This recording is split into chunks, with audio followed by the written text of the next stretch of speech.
The attack at 3:42 p.m. Oxford's ancient calm didn't fade. It snapped.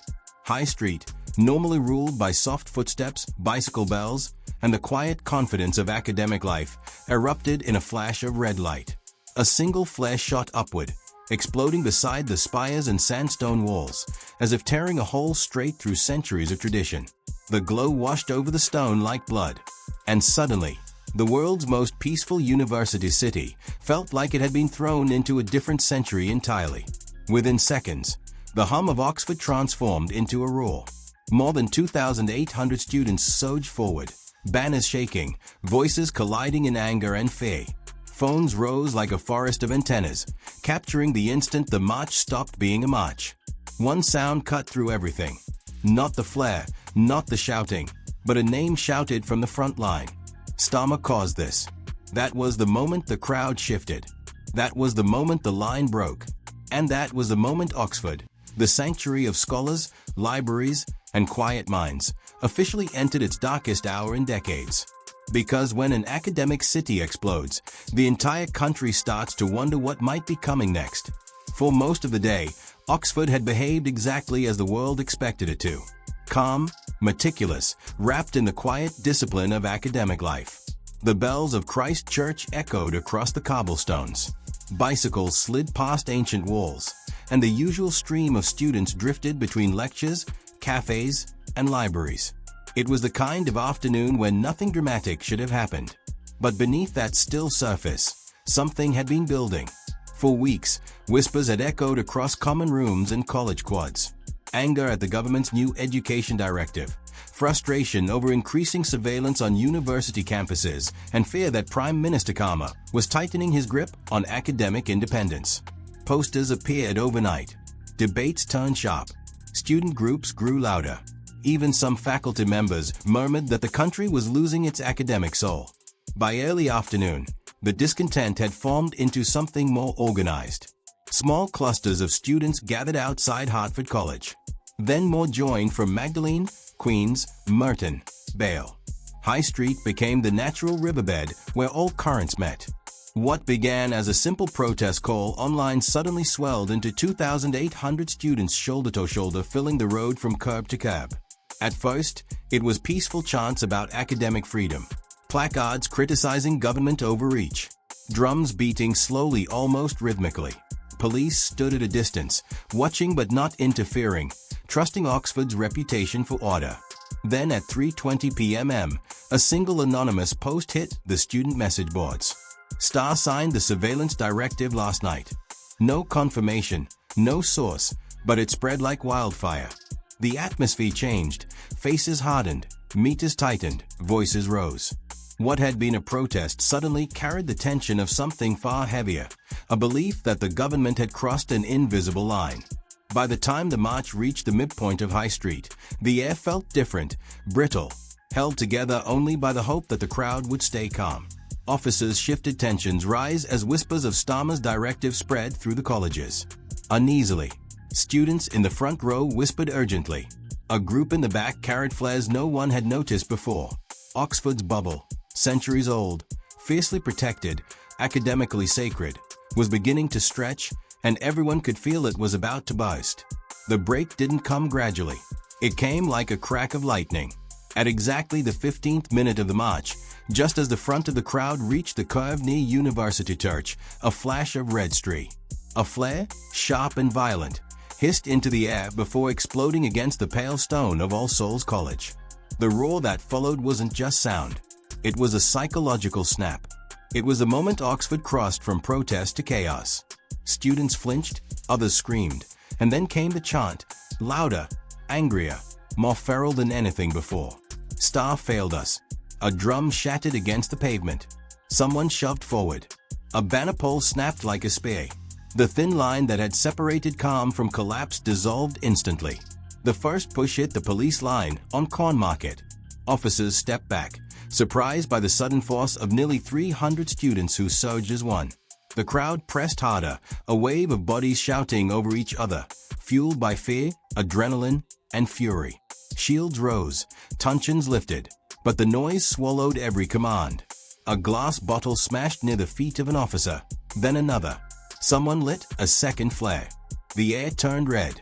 Students at the back, unable to see, panicked and pushed forward, crushing those at the front, closer toward the riot shields. The formation buckled. Officers stumbled. A third flare ricocheted off a lamppost and buzzed straight into the open window of a nearby reading room. That was the spark that detonated the rest. Alarms inside the building wailed. Smoke curled out of the window. Librarians shouted for students to evacuate. Within minutes, messages flew across college group chats. Library closed. Another one shutting. 8 libraries locked down. 8 historic libraries, the backbone of Oxford's academic world, shuttered in a single sweep. The shock of it spread like a virus. Broad Street became a battlefield of motion. Sirens echoed off the stone walls as students scattered, yelled, regrouped, and surged again. Officers attempted to encircle the crowd, but every time they closed one gap, the mass reopened another. The sandstone facades that had stood for centuries through wars, plagues, and political storms now wore streaks of red and black paint hurled by masked figures who slipped back into the chaos before anyone could stop them. Near Bale College, a group of students tipped a metal recycling bin and rolled it into the main gate with a metallic crash. Flares burned on the ground like small crimson fires. 2 officers dragged away a protester struggling violently, their movements caught instantly by a dozen phones. Within minutes, the video hit social media. Oxford falls, 5 police down. A lie, but it didn't matter. The narrative had already taken off. Streams of students live-streamed from different angles. Some terrified, some exhilarated. Hashtags exploded. Oxford Falls students via Star Academic Spring. The Radcliffe camera, usually the symbol of scholarly pride, became a surreal backdrop as hundreds ran across its circular lawn, chased by plumes of smoke drifting like ghostly banners. A loud crack echoed through the square when a barricade collapsed, triggering screams that rippled outward. It was no longer a protest. It was a rupture, a collective psychological break from trust, tradition, and calm. Police reinforcements arrived, but they were met with a scene that had already spun past containment. Officers attempted to form a cordon, yet each surge of students pushed them farther toward Broad Street. Through the smoke and shouting, officers could be seen dragging limp bodies, not from brutality, but from exhaustion and trampling, out of the densest parts of the chaos. By 4:10 p.m., the tally was full academic meltdown with 104 arrests, 8 libraries shut, and Broad Street in chaos. Staggering. 104 arrests, dozens treated for injuries, thousands still in motion. Every few seconds, someone yelled Starmer's name, sometimes as blame, sometimes as a rallying cry. His policies, his directive, his silence. His face appeared on cardboard signs crossed out in thick black marker. Oxford, the crown jewel of British education, had become the stage where frustration with the government finally erupted into open revolt. The eerie part wasn't just the noise. It was the knowledge that this city of all cities wasn't supposed to break. Its walls had held for generations. Its traditions had endured everything. But on this day, even the quiet minds of Oxford had chosen destruction over silence, and the rest of the country had no choice but to watch it happen. The shockwave spread across Oxford faster than any flare could burn. By the time the smoke began to drift away from Broad Street, the city itself was already folding in on its fate. Shops along Corn Market slammed their metal shutters down, the sharp clatter echoing like gunfire between ancient facades. Tourists sprinted towards side streets, abandoning maps and shopping bags as they ran. Cyclists dropped their bikes and took shelter inside cafes that locked their doors behind panicked customers. It didn't matter that Oxford had seen protest before. Nothing had ever looked or sounded like this. Parents rushed across college quads, calling their children's names as alerts buzzed through their phones. Shelter in place. Avoid High Street. Lockdown in effect for all colleges. Inside faculty lounges, professors stared at TV screens in disbelief. These were scholars accustomed to quiet debate, not urban conflict. A senior lecturer at Lincoln whispered, "This is unthinkable." Even during the worst political years, Oxford never burned. Another replied softly, "Blame Starmer. The students already have." On the streets, the divide split sharply. Some students, frightened, shaken, smeared with streaks of flare dust, begged others to go home, to stop provoking the police. But others doubled down, shouting that the government had pushed them to this point, that Starmer's policies were stripping the country of its intellectual freedom. Across Britain, households stared at their screens as live footage rolled in. Students clashing with police beneath the Radcliffe camera, sirens slicing through medieval lanes. Historic buildings splattered with paint. Officers dragging injured protesters to medics. News presenters spoke in tense clip tones. Why is the government losing control of the academic youth? What does this mean for Starr's leadership? In Parliament Square, small groups began gathering in solidarity with Oxford. Some held books in the air as symbols.